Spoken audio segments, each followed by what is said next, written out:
Volta. Volta. É a palavra que Deus tem para nós hoje.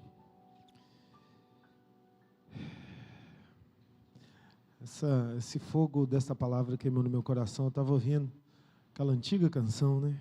Quero voltar ao início de tudo, encontrar-me contigo, Senhor. Quero rever meus eu quero reconstruir. Vou regressar ao caminho, vou ver as primeiras obras. Vamos parar por aqui, que depois o tom sobe muito. Quem está no microfone aqui vai desafinar. Eu quero voltar ao primeiro amor.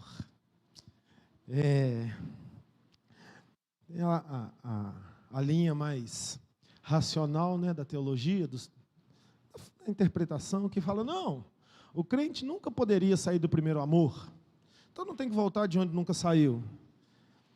Lê de engano, né? Só se crente não tivesse emoção, porque se tem uma coisa que o ser humano faz é sair do lugar onde ele não deveria sair, emocionalmente, fisicamente, a vida é assim. Fato é, se nós não tivermos uma decisão e uma estratégia, a gente tem o primeiro amor, uma vez só, depois nunca mais. É ou não é, gente? E a gente precisa ficar no primeiro amor, no relacionamento conjugal, no relacionamento familiar, no relacionamento espiritual. A gente precisa ter estratégia e decisão para voltar. Todos os dias a gente precisa voltar para aquele lugar onde houve a explosão no nosso coração. E é sobre isso que o Espírito Santo quer nos falar. Amém? Pai Celestial, fala conosco pela Tua palavra. Muito obrigado por ela, que ela é viva e eficaz. Que ela nos alimente no nível que só o Senhor pode, através da Tua palavra. Amém. Eu conheço uma história de um fazendeiro que, prestes a morrer, chamou seu filho e disse para ele assim: meu filho, no leito de morte, eu sei que quando você herdar a minha fortuna, você vai acabar com tudo. E aí o filho já começou a tremer, a chorar, e o pai dele ali naquele leito de morte, cansado, aquelas situações assim, final de filme hollywoodiano de drama. E quando você acabar com a minha fortuna, vá no celeiro, eu já deixei uma corda pendurada, se enforca. E o pai morreu. Passaram-se poucos anos, a palavra do pai cumpriu. O filho tinha gastado toda a fortuna. E estava pobre. Quando a crise chegou, ele lembrou das palavras do pai. Foi para o celeiro, estava lá a corda pendurada. Até amarelada, tinha passado um tempo. Ele chorando. Perdão, pai. Colocou lá um banquinho, subiu, passou a corda no pescoço, balançou o banquinho e caiu para se enforcar. Quando ele caiu, o mastro do celeiro caiu junto. Quebrou. E do lado dele caiu um baú que bateu no chão, abriu, cheio de ouro, diamante, rubi, cédulas de dólar, uma fortuna 10 vezes maior do que o que ele já tinha gastado. E dentro uma carta. Quando ele viu aquela fortuna toda, com a corda amarrada no pescoço, viu a carta, ele abriu a carta e começou a ler: meu filho, o seu erro como filho é o meu erro como pai. Eu não deixei você passar dores, sofrimentos, angústias. Eu te privei de tudo. Eu sofri para você sorrir. Eu tive fome para você comer. Eu errei, tentando acertar. Por isso você se tornou um homem sem identidade. E hoje, quando eu escrevo essa carta, eu estou prestes a morrer. E eu vou morrer, eu sei. E eu também sei que você vai gastar a primeira parte da fortuna. Mas que o impacto dessa experiência te faça se tornar o homem que eu, não, como pai, não fui competente de produzir em você. Está aí uma fortuna 10 vezes maior que você gastou. Você está salvo. Linda a história, né? Mas é só uma ilustração. Não sei se aconteceu. Mas nos leva a refletir realidades. Muitas vezes, não sabemos quem nós somos. E o problema desse rapaz da ilustração era não saber quem ele era. Porque ele não sabia quem ele era, ele não tinha alvo na vida, ele não tinha objetivo na vida, ele gastava despretensiosamente. Os meios que fazem um ser humano adulto não ter identidade, individualidade, originalidade, na maioria das vezes, são a privação das dores da vida. Às vezes eu falo para alguns pais, deixe seu filho sofrer, não aleje ele para o futuro, não. Porque experiências têm que ser vividas, conflitos têm que ser passados, e nós, como seres humanos, nós não queremos que as nossas criancinhas, às vezes com 40 anos de idade, com 50, igual alguns que eu conheço, passem algumas lutas na vida. E nós temos que passar por lutas, para que nós possamos crescer interiormente. A academia da vida chama-se adversidade. E isso nos ensina quem nós somos, nos leva a construir individualidade. E nós precisamos construir bem a nossa individualidade, com originalidade. E não era o caso desse rapaz, por isso ele gastou despretensiosamente. Porque quem tem individualidade, originalidade, inteligência, não gasta fortuna, multiplica fortuna. Eu vi, há pouco tempo atrás, isso foi a público, o prefeito da minha amada Belo Horizonte falando uma coisa na TV, né? Metendo pau no governador, porque eles são de lados opostos ideológicos. E, particularmente, eu sou fã do governador. E aí ele falou, esse governador é um bobo. E aí foram entrevistar o governador, né? E aí o governador falou assim, olha, ele disse que eu sou um bobo. O que eu digo a ele é o seguinte, vamos sentar numa roda de conversa, porque eu peguei o patrimônio do meu pai pequenininho e multipliquei. Ele pegou o patrimônio do pai dele grandão e acabou. Quem é o bobo da história? Contra fatos, não há argumentos. Quem tem propósito, multiplica. Quem não tem propósito, consome. É ou não é, gente? E aquele jovem acabou com tudo, porque ele não tinha propósito. Então, quem não tem propósito, olha um carro, R$1 milhão. Não tem propósito, eu compro um carro de R$1 milhão. Mas quem tem propósito, fala assim, poxa, o carro é R$1 milhão. Eu tenho R$1 milhão. Mas eu posso investir 800 mil em cabeça de gado para a minha propriedade, se ele tem um propósito. Em investimento, não sei o quê, se ele tem um propósito. Agora, se ele não tem, ele pega tudo e gasta com tudo. Quem não tem propósito, dá R$1.000 num prato de um chefe super, que tem uma comidinha desse tamanho que você tem que chegar em casa e jantar depois. É ou não é? Quem tem propósito, olha e fala, não, esse trem está muito caro, R$1.000, eu faço uma compra. Propósito. Entende? Raciocínio. Lógica. Originalidade, inteligência. E nós precisamos ter isso. Jesus. Vamos ver se ele sabia quem ele era? Apocalipse 1:8. Quem concorda comigo que Jesus é humilde? Diga amém. Diga amém. Olha a fala humilde de Jesus.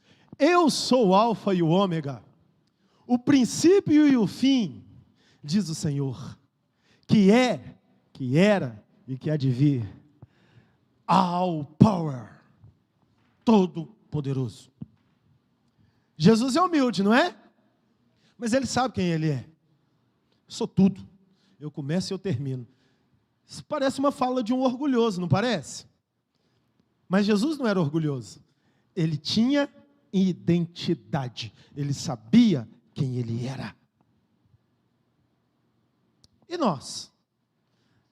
E você? What are you? Falei certo? Quem é você? Mais ou menos, Ana Vitória? How are you? Who? Então eu vou corrigir. Volta. E você? Who are you? Falei certo? Você está gracinha com esse boné para trás? Está gracinha, está lindo. Who are you? Quem é você? Você sabe quem é você? Você já parou para pensar nisso? Vamos para a definição de indivíduo no dicionário brasileiro. Indivíduo é um ser concreto, conhecido por meio de uma experiência. Paráfrase: penso, logo existo. Freud. Quem possui uma unidade de essência? Espírito, alma e corpo. E forma um todo reconhecível. Esse é o indivíduo. Ele é conhecido por meio de uma experiência. Qual a sua experiência? Que possui uma unidade. Você está em sintonia com sua unidade? Qual é essa unidade? Aqui não é dicionário, aqui é Bíblia. Espírito, alma e corpo. Você está em sintonia, sua alma, seu corpo, seu espírito? Ou seu corpo sai fazendo tudo o que quer e a sua alma só correspondendo aos apelos dos seus desejos carnais? E nessa o seu espírito já está adormecido há muito tempo. Isso é reflexo de quem não tem identidade. Quem não tem identidade vai com tudo. No ditado popular, Maria vai com as outras. Ditado popular. Se a onda é essa, vai nessa. Se a onda é essa, vai nessa. Se a onda é ter cabelo moicano, tem cabelo moicano. Ainda bem que o moicano já não está na onda mais, por isso que eu tenho. Se a onda é raspar, raspa. Aí eu vi esses dias um documentário das comunidades do Rio de Janeiro, os meninos começaram a raspar a cabeça igual calvície. Quem viu esse documentário? Vocês viram? Igualzinho calvície. Aquela assim, calvície mesmo, não é igual do Edu, não. Do Edu é a semi-calvície. Igual do Valtinho. Igual do Valtinho. Raspa aqui assim. Aí eu olhei aquilo e falei, que tragédia. Aí veio o cabelo louro, todo mundo de cabelo louro. Aí outro dia eu cheguei num lugar, tinha um menino que eu nem conhecia. Ainda bem que o menino era gente boa. Estava cheio de pontinho louro no cabelo assim, e raspadinho. Eu falei, rapaz, quando eu era criança pequena lá em Belo Horizonte, eu ia no Parque Municipal, tinha uma máquina de descascar laranja, que a laranja ficava igual a sua cabeça. Vai na onda. Não tem individualidade, não sabe quem é, não tem sintonia, está todo despedaçado. Está vivendo o processo. Não é original. Qual a diferença do produto original para o falsificado? Qualidade, durabilidade, longevidade. É ou não é? Às vezes a gente quer fazer as economias que não rola. Tem uma certa pessoa que convive comigo, que paga minhas contas, que divide a cama comigo, que eu corto minhas coisas e falo quem é, que fica invocada quando eu estrago fone de ouvido. Aí ela vai lá e compra um fone de ouvido de presente para mim. Aí chega o fone de ouvido. Eu falo, amor, esse trem não tem grave. Ela, amor, você é muito chato. Eu falei, não, eu sou músico, eu gosto do... Aí ela comprou lá, eu falei, amor, olha para mim. Não dá. Fone de ouvido barato e com grave, tem que ser caro. Aí ele tem grave. Não. Eu vou contar para ajudar ela. Uma das raras vezes que eu fiz compra lá em casa, há 25 anos atrás, 20 anos atrás, eu fui fazer compra. Aí achei lá um hambúrguer, ela tinha falado para eu comprar Sadia. Eu comprei hambúrguer Le Bon, nem sei se existe mais essa marca. Aí cheguei em casa, abri as sacolas, por isso que eu nunca mais fui fazer compra, viu? Hoje eu só empurro carrinho. Aí, coloquei lá, ela falou, amor, eu não falei para você comprar Sadia. Falei, amor, olha o preço. O Sadia estava 10 vezes mais caro. Ela falou assim, frita. Aquele jeitinho de patroinha enjoada. Abri o negócio, coloquei a frigideira e pus o hambúrguer. 30 segundos depois era água. Shhh. Derreteu. Qualidade e preço. Diferença, original, falsinho.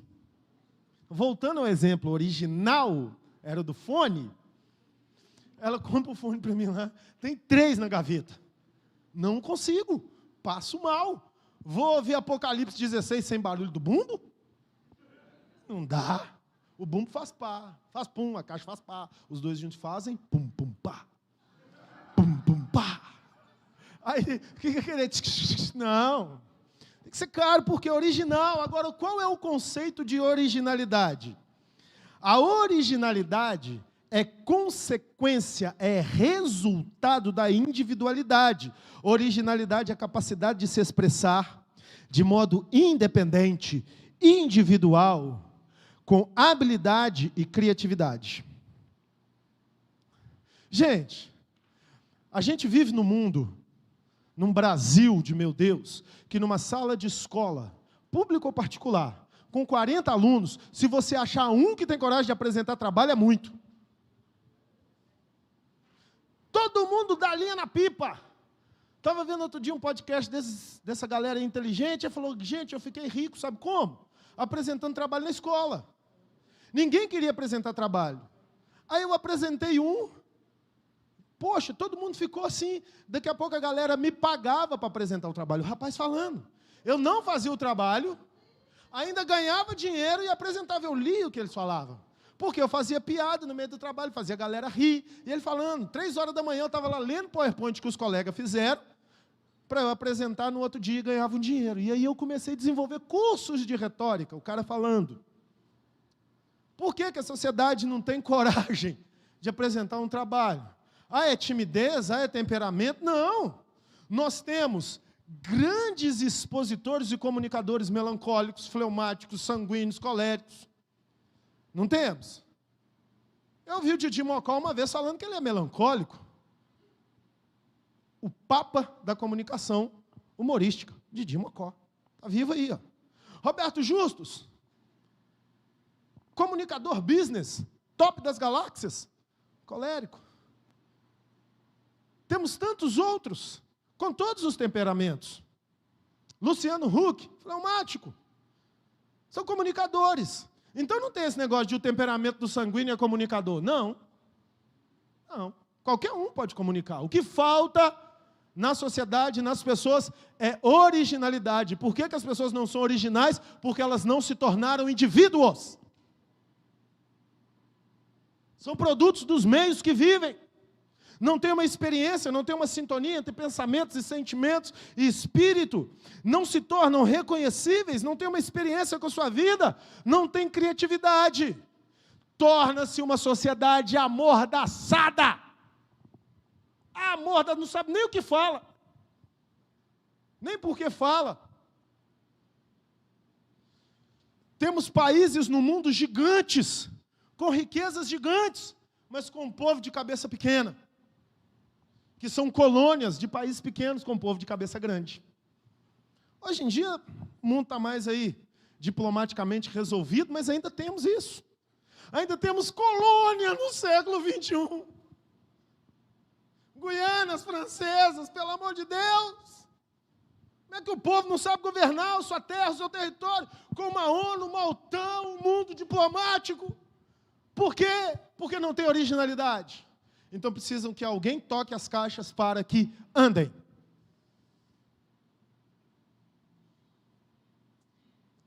Tem um pensador, eu esqueci o nome dele agora, que diz o seguinte: um povo que lê a Bíblia nunca será manipulado psicologicamente, nem espiritualmente. Por que lê a Bíblia? Porque na Bíblia nós temos o fundamento de uma pessoa que sabe quem ele é, e o nome dele é Jesus. Se você pode, aplauda o nome de Jesus. Eu sou o Alfa, o Ômega. Então receba o DNA de Cristo e saiba quem você é. Porque quando você souber quem você é, você será original. Você vai além. Aonde você estiver, você vai ser diferenciado. Porque uma pessoa original, ele faz diferença aonde ele está.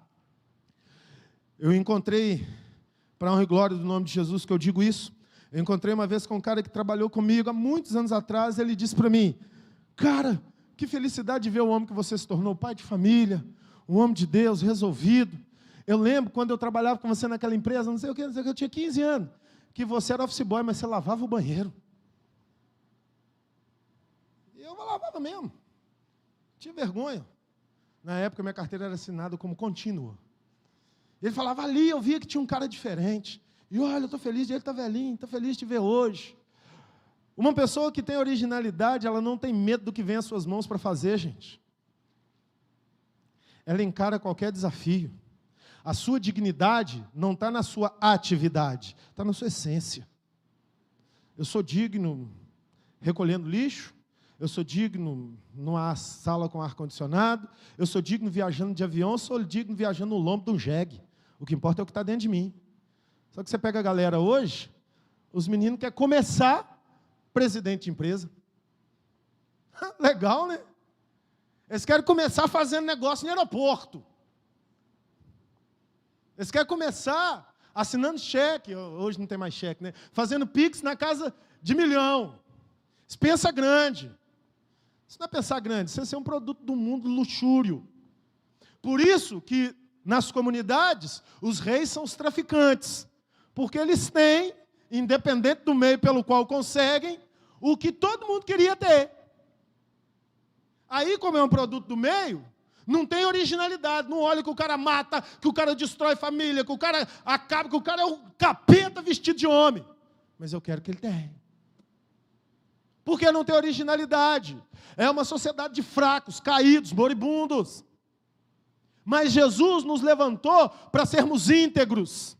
Jesus nos levantou para sermos originais e para buscarmos a nossa essência na fonte verdadeira. Então não importa, se você tem Cristo e você vive no meio da comunidade, você brilha Jesus e fala, não faço errado, porque Cristo faz o certo. É o certo que eu faço.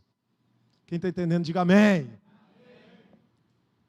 E quando nós temos essa originalidade, nós vamos trabalhar a nossa individualidade numa plataforma justa, sincera e transparente, que vive com qualidade, não sobrevive, apesar de, sabendo quem nós somos. E nós só podemos tomar boas decisões quando nós sabemos quem nós somos, gente. E é isso que Deus quer para nós. Que nós tomemos boas decisões pautadas na nossa essência, na nossa verdade. Por isso precisamos saber quem nós somos. Grave essa frase. Quem erra com convicção tem muito mais potencial de regeneração do que quem acerta com dúvidas. Eu poderia dizer que errar com convicção é melhor do que acertar com dúvidas? Acho que não é o caso. Não é melhor. Acertar é sempre melhor do que errar. Mas quem erra com convicção tem mais capacidade de regeneração do que quem acerta com dúvidas. Por quê? Porque quem acerta com dúvidas pode estar acertando pautado na convicção dos outros. Ok? Eu estou até acertando, mas a convicção é minha? É isso que eu queria para a minha vida? E o que erra está dizendo, eu estou errando, mas é isso que eu quero para a minha vida. Vai quebrar a cara, vai sofrer, vai se arrebentar para morrer para o inferno. Mas talvez no meio do processo ele encontre a luz e o mesmo rio que leva ele para a decisão errada, leva ele para a decisão certa. O negócio é só ele direcionar o curso certo. Então, se eu errei com convicção, eu tenho convicção. Acertar é só uma experiência certa. Agora, quem acerta com dúvida, pode estar acertando na convicção dos outros. Tem muito crente na fé dos outros. Tem muita gente que acha que a oração do pastor, do apóstolo, do profeta, do evangelista, do mestre, vale mais do que a dele. Ora por mim, amém, a gente vai orar, nossa obrigação, amém. Mas por que a minha oração por você vale mais do que a sua por você? O que faz a minha oração ser melhor do que a sua? Quando eu falo a sua, é para quem se enquadra nisso. Você tem que acreditar na sua fé. É assim que constrói uma fé idólatra. E pasme você, não tem idolatria só lá nos santos da igreja católica, não. Tem idolatria nos homens da igreja evangélica também. Tem muita gente que está acreditando no homem, na pessoa, no indivíduo. E aí, quando o indivíduo dá um tropeção, que todo ser humano erra, morre espiritualmente junto, porque o outro morreu. A fé estava em quem? Em Jesus? Nós temos que ter fé em Cristo. Ele criou os princípios de governo, de liderança, de autoridade. Tudo certo tem que acontecer. Mas a minha fé não pode estar na fé do outro. A minha fé tem que estar em Cristo, que de todos nós fez um só batismo, um só Espírito, um só Senhor e Salvador, nosso Jesus Cristo de Nazaré. Então, quando eu acerto com dúvidas, eu posso estar acertando pela fé dos outros. E a convicção como a originalidade é o resultado da individualidade, a convicção é o resultado da originalidade. É o resultado psicológico. Eu sou convicto quando eu sou original. Eu estava conversando outro dia com uma pessoa, não gosto muito de discutir política, porque acaba, não leva para lugar nenhum, acho que a gente tem que avaliar propostas e essência, mas eu estava conversando com uma pessoa muito amiga, conhecida há mais de 2, quase 3 décadas, e veio conversar comigo. Eu falei, não, cara, pelo amor de Deus. Aí ele veio, pá. Aí eu falei com ele assim, eu bloqueei a discussão, eu falei com ele, cara, eu te admiro, porque você é dessa ideologia política desde que eu te conheço, 30 anos, eu não vou te mudar, e muito menos você a mim. Vamos acabar a discussão. Acabou o problema. Por quê? Porque tem originalidade.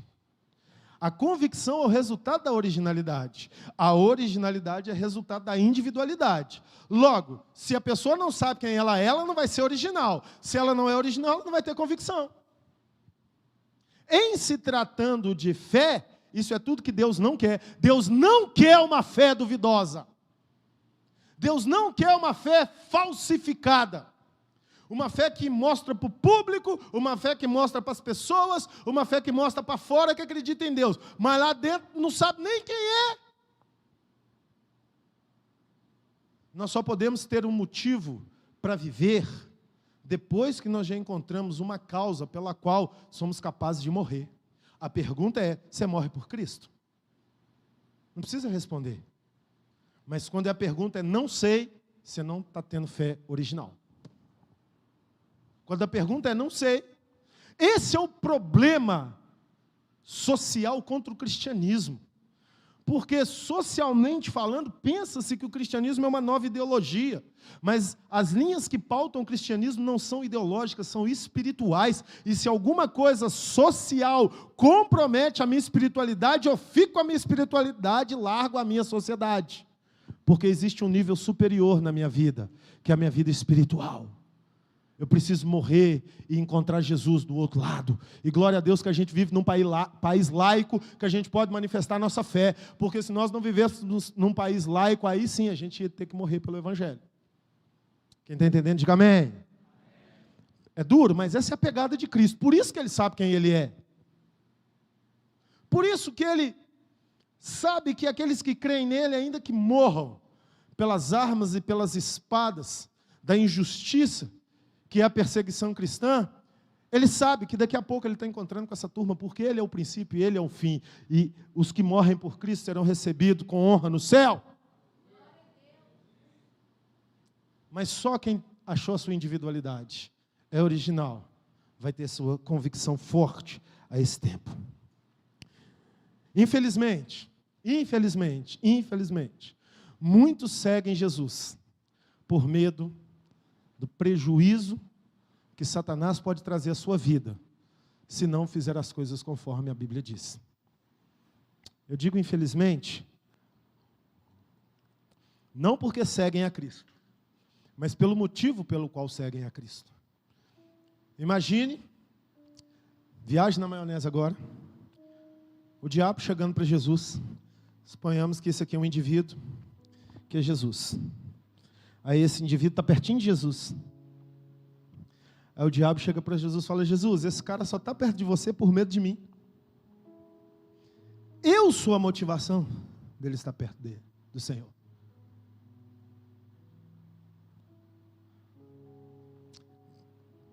Isso é cristianismo? Sabe o nome que eu dou para isso? Ronei. Satanismo. Porque Satanás é o senhor da relação. É o medo. Não vou roubar, porque senão pode... Eu não vou prostituir, porque senão... Eu não vou mentir, porque senão... Então se não tivesse prejuízo, fazia tudo isso. Sabe qual é o teste da sua espiritualidade? E o teste que você acha qual é o problema da sua vida espiritual? Feche seus olhos por um minuto. Escute essa pergunta com muita sinceridade. Se Deus aparecesse para você agora e falasse, meu filho, coloque seu nome aí. Qualquer pecado que você cometer hoje, você não vai ter problema, punição, demônio, inferno nenhum. Pode fazer. O que você faria? Fica de olho fechado. Seja sincero com você, responda isso para você. O que você faria? Pronto, vou deixar você pensar muito não, senão você vai ser criativo. Volta. O que você faria? Aí está o problema da sua vida. Se mesmo apesar de punição, eu não faria, Cristo é motivação.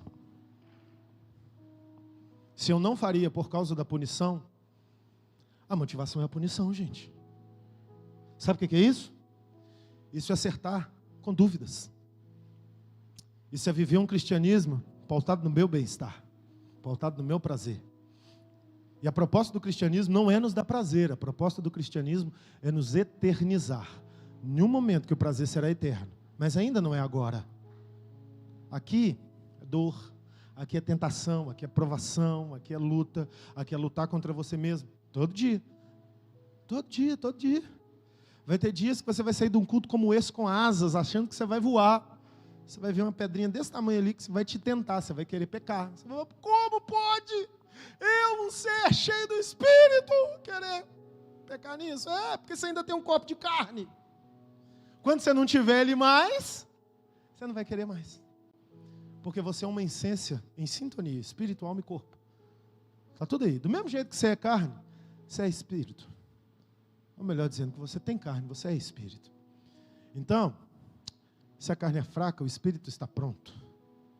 Quem anda no espírito não deseja, não cede às concupiscências da carne. É uma decisão diária, que só pode ser tomada, é uma decisão diária que só pode ser tomada se eu for indivíduo, se eu tiver originalidade e eu vou ter convicção. Não dá para passar o carro na frente dos bois. Eu não tenho convicção se eu não sei quem eu sou. Eu não tenho convicção se eu não sou original. Jesus jamais vai querer que você sirva a Ele por medo do diabo. O diabo se alimenta de medo. O verdadeiro amor lança fora todo medo.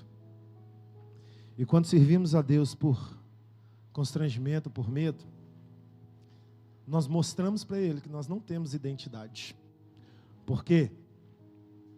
A individualidade gera originalidade. A originalidade gera convicção. E a convicção gera em nós a decisão, a identidade.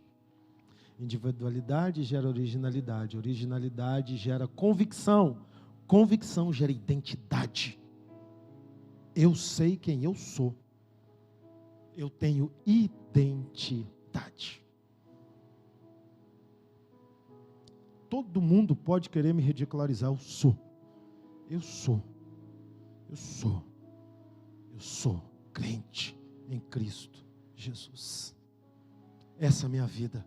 E por isso, eu abro mão de tudo, porque eu quero Cristo.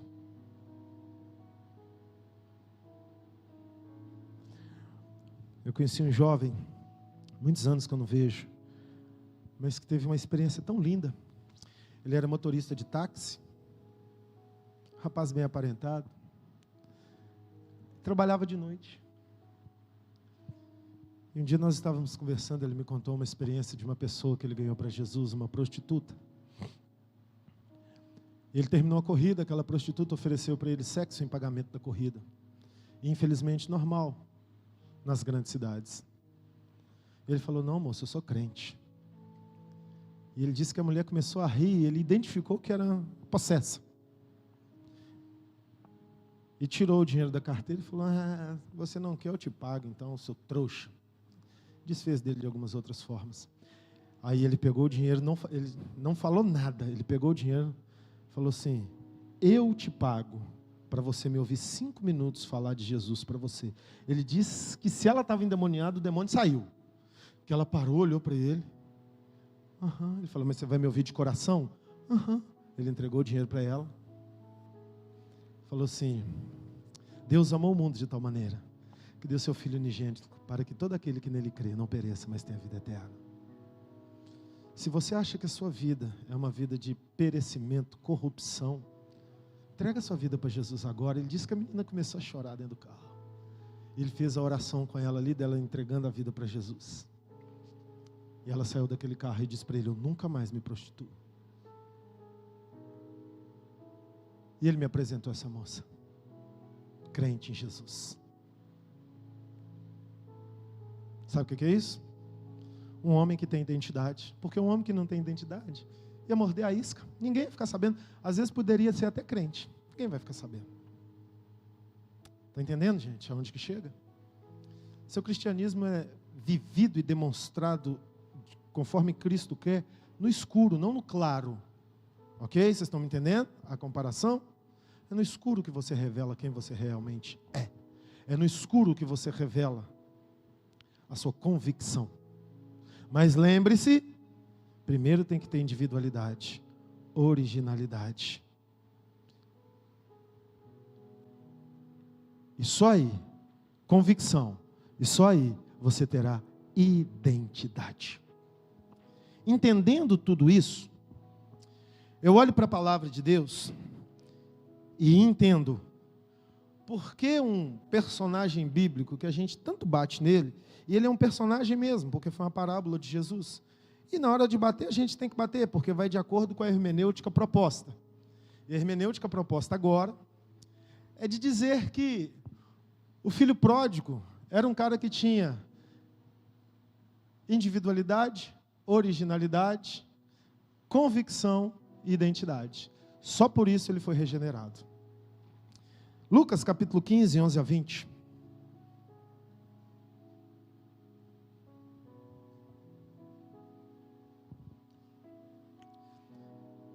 Esse "e disse" é Jesus. Está contando essa parábola. Então, ele está construindo essa história. Um certo homem tinha 2 filhos.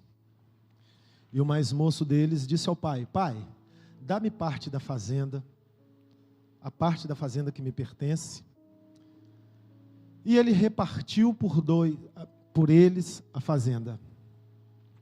E poucos dias depois, o filho mais novo, ajuntando tudo, partiu para uma terra longínqua e ali desperdiçou a sua fazenda, vivendo dissolutamente. E havendo ele gastado tudo, houve naquela terra uma grande fome, e começou a padecer necessidades. E chegou-se a um dos cidadãos daquela terra, o qual o mandou para os seus campos apacentar porcos. E desejava encher o seu estômago com as bolotas que os porcos comiam, e ninguém lhe dava nada. E caindo em si disse: quantos trabalhadores de meu pai têm abundância de pão, e eu aqui pereço de fome? Levantar-me-ei e irei ter com meu? Ele estava todo errado, não estava? Mas ele continuava sabendo que ele era filho? Ele sabia quem ele era. E dir-lhe-ei: pai, pequei contra o céu e perante ti. Já não sou digno de ser chamado seu filho. Faze-me como um dos seus trabalhadores. E levantando-se, foi para o seu pai. E quando ainda estava longe, viu-o seu pai. E se moveu de íntima compaixão. E correndo, lançou-se-lhe ao pescoço e o beijou.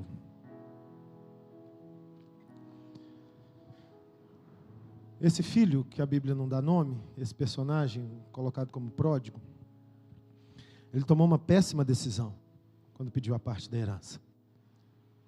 Dentro do hebraísmo envolvido aqui nessa parábola, a visão de vida hebraica, quando o filho pedia herança do pai vivo, ele estava dizendo: cara, você já passou, você já tinha que ter morrido, daí. E o pai não hesitou, deu. Será que o pai não poderia ter rejeitado? Será que o pai, sabendo que o filho ia fazer tudo errado, não poderia ter rejeitado? Sabe qual a diferença desse filho pródigo para o da ilustração do começo da mensagem? É que o do começo da mensagem errou porque não sabia quem era. Esse errou porque sabia quem era. E sabia o que estava fazendo. Esse é o nosso problema. A gente erra muito, porque a gente nem sabe quem é. E quando a gente erra sem saber quem nós somos, a gente se torna uma presa tão fácil para o diabo, porque do mesmo jeito que a gente vai sem saber o que está fazendo, a gente não sabe o que está fazendo para ter vergonha na cara e voltar. O orgulhoso, que não tem a capacidade de falar errei, é porque ele não sabe nem que errou e nem por que errou. Então ele não pede perdão, travado a pedir perdão, porque vão pensar de mim, o que vão, pode ser teu pai com o filho, às vezes erra com o filho, erra, e nunca tem a capacidade de falar, meu filho, perdão, eu errei com você, você está certo, eu estou errado, porque não sabe quem é, só quer mostrar alguma coisa, que na verdade não é. Agora, como um pedido de perdão cura? Mas quem não sabe quem é, acha que um pedido de perdão diminui, porque não tem convicção. Na vida, a gente tem que ter convicção até para fazer o errado. Porque quando a gente tem convicção para fazer o errado, a gente pode encontrar o certo lá no meio do erro e vai ter a mesma convicção para falar, eu errei. Porque é original. Porque não fala, eu errei porque fulano, eu errei porque ciclano. Já viu a desculpa do adúltero? Foi ela que me seduziu. Foi ele que me seduziu, cachorro safado, sem vergonha. Perdão, honestidade. Foi porque quis, ué. Mas esse mal está desde o jardim do Éden. O que Adão falou com Deus? A mulher que tu me deste. Parêntese. Isso aí é teologia de Ronei, hein? Por isso, teologia de Ronei. Penso que por isso que Deus não escolhe homem nem mulher para ninguém. Porque a primeira que ele escolheu, o camarada jogou na cara dele. Foi o Senhor. Então agora é você que escolhe, solteiros. Ei. Para de falar, Deus manda a sua escolhida. Quem escolhe é você, rapaz. Menina, eu vou abençoar a sua escolha. Escolhe bem, tá? Seja inteligente. Escolhe bem. Avalia. É lindo, mas é preguiçoso. Não. É lindo, mas não toma decisão. Não. É linda, mas não lava uma vasilha dentro de casa. Não. Vai na aparência para tu ver onde tu chega. Fechou o parênteses? A gente tem que ter convicção, gente. Para a gente ter convicção, a gente tem que ser um indivíduo. A gente tem que ter originalidade. Aí a gente vai ter convicção. Aí a gente vai ter identidade. Alguns vão te amar, outros vão te odiar. Não dá para agradar todo mundo. Não vai nessa. Não queira ser o popular da escola. Não queira ser o popular da empresa. Não queira ser o popular da igreja. Não queira ser o popular do bairro. Não, vai ter gente que não vai gostar de você pelo que você não é. E vai ter gente que não vai gostar de você pelo que você é. Seja alguma coisa.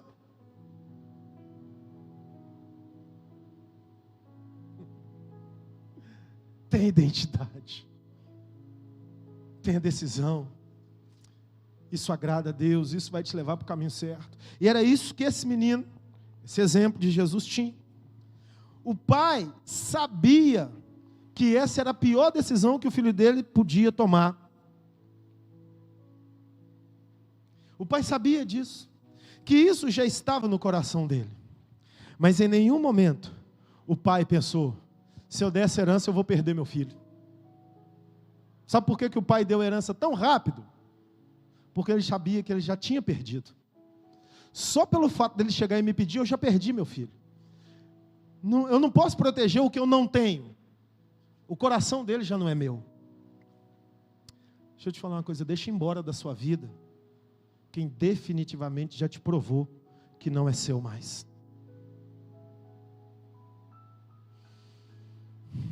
Às vezes a gente segura as pessoas que a vida está levando, que as circunstâncias estão levando. Tem hora que a gente tem que aprender a falar tchau. Tem hora que a gente tem que saber quem é nosso, quem não é nosso. Fisicamente, emocionalmente, espiritualmente.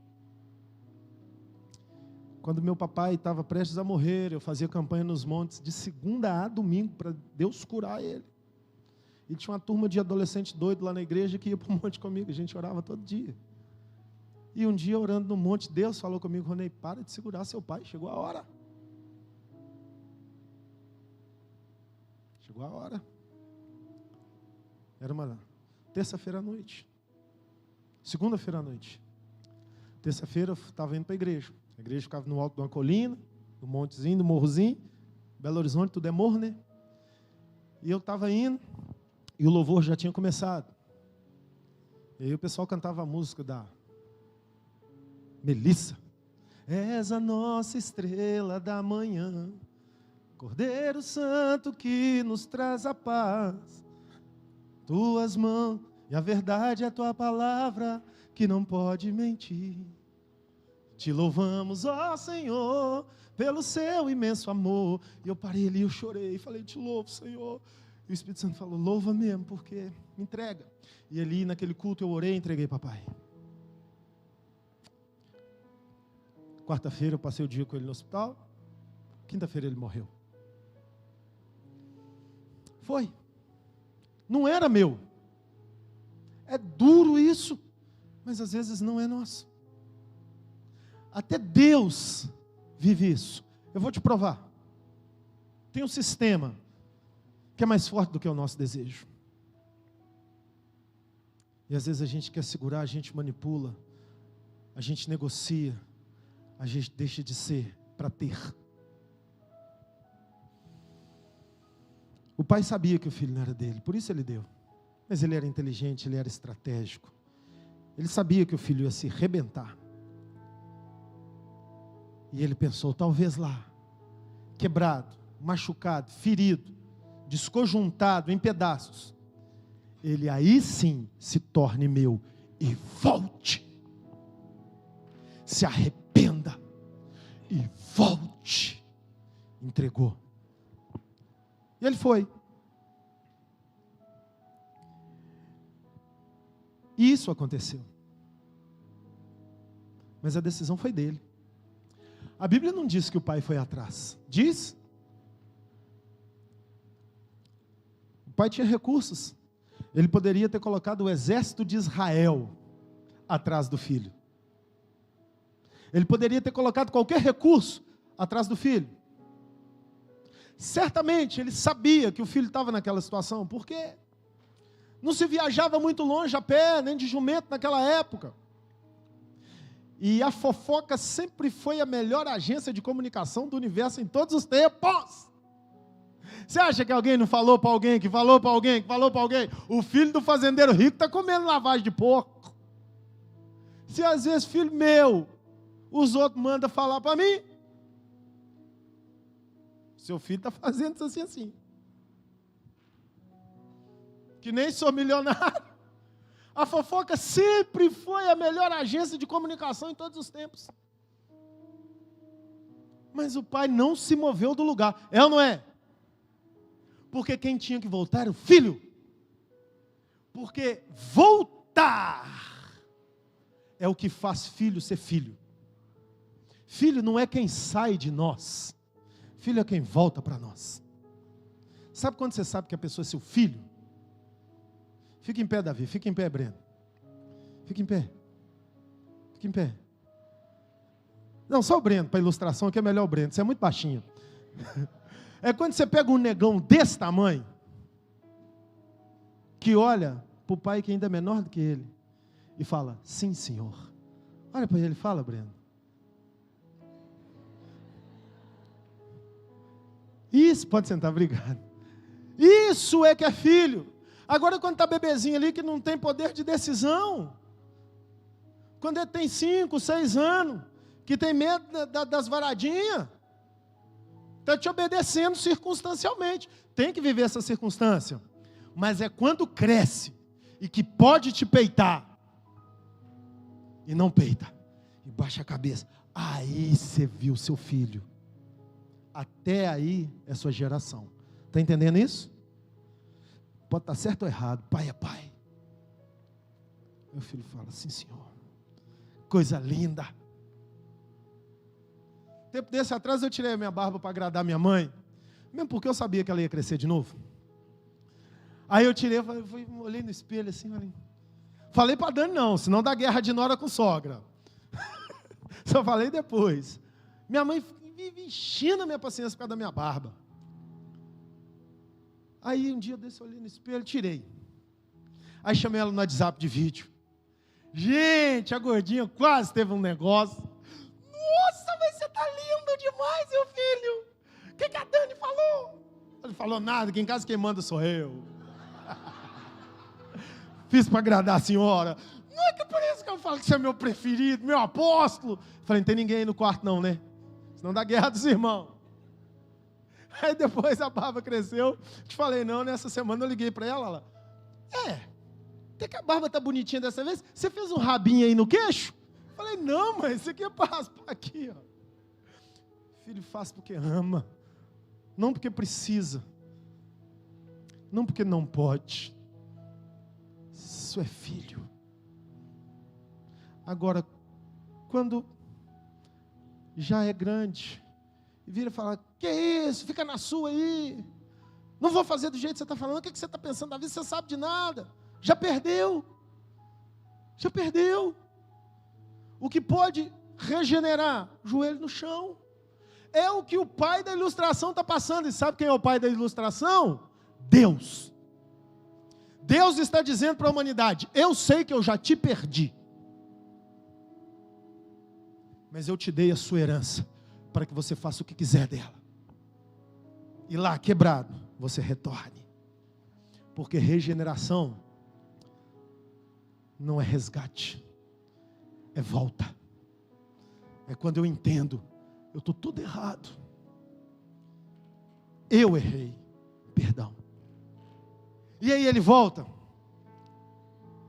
porque ele tinha identidade, porque ele tinha individualidade, originalidade, convicção, ele viu o mesmo caminho que levou ele a ir embora, trouxe ele de volta, decisão, jornaleiros de meu pai, ainda que eu faça tudo errado, ele não deixará de ser meu pai, ainda que eu deixe de ser seu filho, ele não deixará de ser meu pai, e voltou com o discurso pronto, pai, pequei contra os céus, não é isso que diz o texto? E diante de ti, não sou digno de ser chamado seu filho, faz-me um de seus trabalhadores. E a Bíblia diz que o pai lançou-se ao seu pescoço. Tudo que o pai queria, era que o filho voltasse. Tudo que o pai queria, era que o filho se arrependesse. E quando o filho volta, ele volta ao primeiro amor, ele volta ao lugar que ele nunca devia ter saído, ele volta porque ele se tornou um indivíduo, porque ele quis. O pai quebra todos os protocolos e fala, larga de frescura, rapaz, vem cá, deixa eu te dar um beijo, você é meu filho! Traga a melhor veste, coloca o anel no dedo, mate o melhor cordeiro. E aí o irmão mais velho diz, eu estou aqui, o senhor nunca me deu um cordeiro ruim para celebrar com meus amigos, mas esse teu filho, que desperdiçou toda a sua riqueza com prostitutas, o senhor dá o melhor para ele. O pai vira para o filho e diz, meu filho, tudo que é meu é seu, sabe por quê? Quem erra com dúvida, não sabe o direito que tem. Tudo que eu tenho é seu. Eu não preciso te dar um cordeiro, o rebanho é todo seu, fica tranquilo. Em outras palavras, o pai estava dizendo, o seu irmão vai ter que arcar com as consequências dele. Ele já não tinha desperdiçado a parte dele na herança? A outra parte era de quem? Ele estava em casa. Mas dentro da cultura hebraica, quando o pai morresse, ele ia ter que ser empregado do irmão. Ele não tinha mais herança, ele gastou. Mas ele continuava sendo amado, ele continuava tendo direito de filho, ele ia ter uma vida sustentável até o fim, mas o outro ainda tinha herança, e nem sabia disso, porque ele não tinha convicção, ele não era um indivíduo, ele não era original, ele acertava por medo de errar.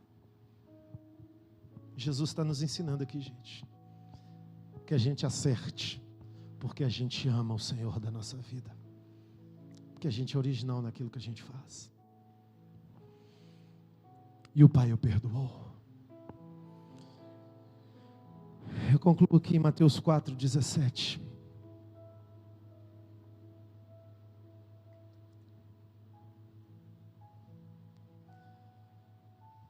Desde então, começou Jesus a pregar e a dizer: arrependei-vos, porque é chegado o reino dos céus.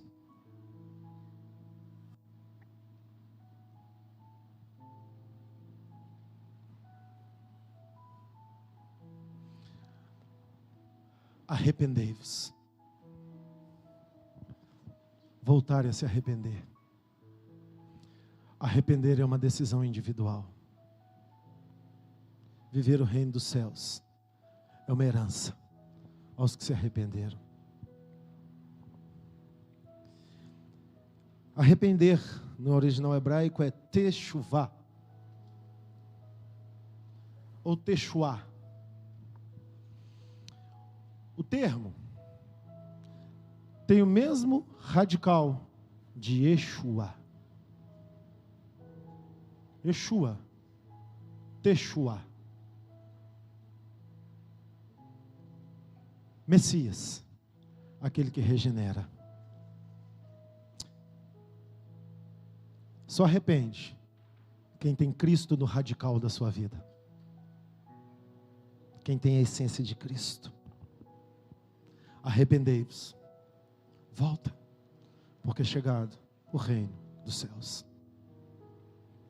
Se você quer ser filho, se você quer ter Teshuá dentro de você, arrependimento sincero, verdadeiro, que não é fruto de uma religião ou produto do meio, é a convicção de que Ele é o alfa e o ômega. Se coloque de pé nesse momento.